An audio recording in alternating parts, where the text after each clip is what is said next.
The Great Depression was rough on the automotive industry and no more so than on the luxury brands. Between 1929's peak to 1932, overall car sales fell 72%, but luxury brands fell 80%, with Cadillac sales falling a staggering 84%. Sales were so bad, GM executives were considering closing down the division until a lone service manager stepped in with a revolutionary idea: to sell to African Americans. Welcome back to All Cars, my friends. If you're new here, my name is John, and this is a far too brief history of how African Americans helped to save Cadillac. The roaring 20s were good for the auto industry, topping out at a historic 5.3 million cars sold in 1929, right before the Great Depression set in. And luxury cars from Pierce Arrow, Packard, Cadillac, Lincoln, Duesenberg, and others represented the opulence and optimism of the time. As the Depression raged, these brands were hit with sales declines as those who were able to afford them shrank and others were unwilling to flaunt their wealth at the time. Cadillac was especially hit hard. In 1929, the division introduced its synchromesh transmission and a V16 engine and sold over 41,000 units, but by 1933, sales had fallen to just over 6,700. Things were so bad, by 1932, GM executives met to discuss the future of the brand, including the possibility of shutting it down entirely. Into our story strides Nicholas Dreystadt, immigrating to the U.S. from Germany at the age of 22 in 1912. By the early 30s, he'd worked his way up to the head of Cadillac's service division. At the time, GM had an unwritten policy to not sell to African Americans, so as to not undermine their prestigious image. Yet Dreystadt had noticed a disproportionate number of black people having their Cadillac serviced at dealerships.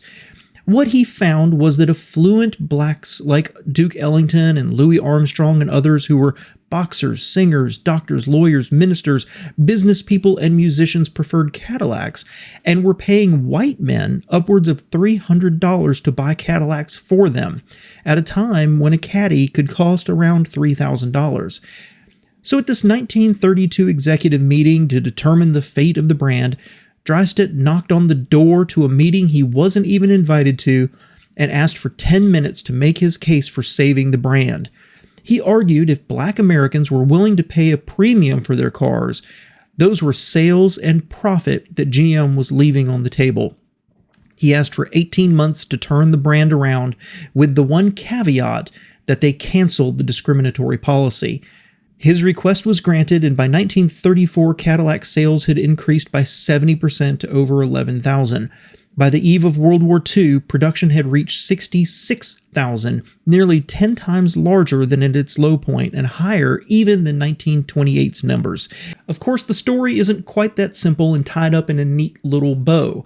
Dreystadt was made the head of Cadillac in 1934 and oversaw a resurgence in the brand. But there were several other changes behind the scenes as well. While Cadillac sales did improve for at least a period of the 30s, their sales recovery largely tracked with Lincoln.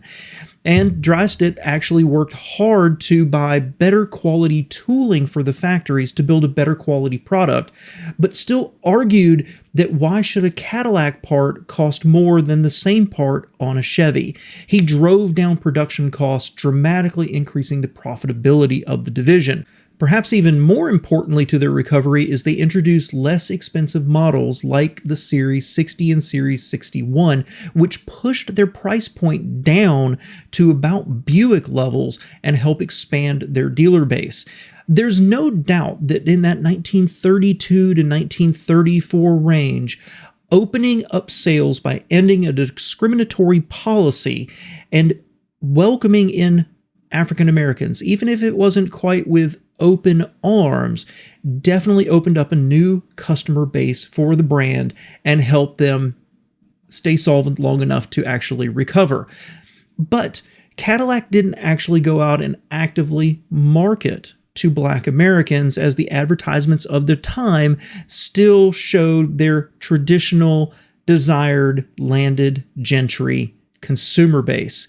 It was absolutely a step in the right direction, and it can be argued that a lot of the goodwill that came from that and through the 50s and the 60s of musicians and actors favoring Cadillacs carries over to the popular goodwill for the brand today that we still see in certainly rap videos and things like that.